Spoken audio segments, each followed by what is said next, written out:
ഈ ഒരു വീഡിയോ ഒന്ന് നോക്കിയേ. മുസ്ലിങ്ങളുടെ പേരും പറഞ്ഞ്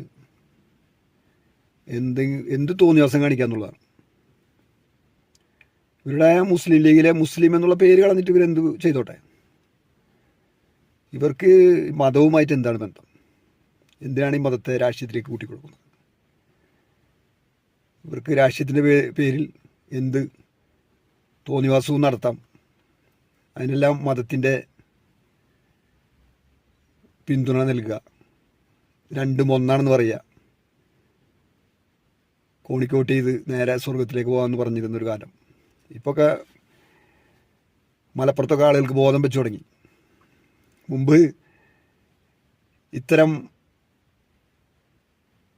വാചകടികളിലൊക്കെ ആളുകൾ വീടിരുന്നു. പക്ഷെ ഇപ്പോൾ ആളുകൾക്ക് ബോധം വെച്ചു തുടങ്ങി. ഇവർ ചെയ്ത് കൂട്ടുന്ന ഓരോരോ തോന്നിവാസങ്ങളെ.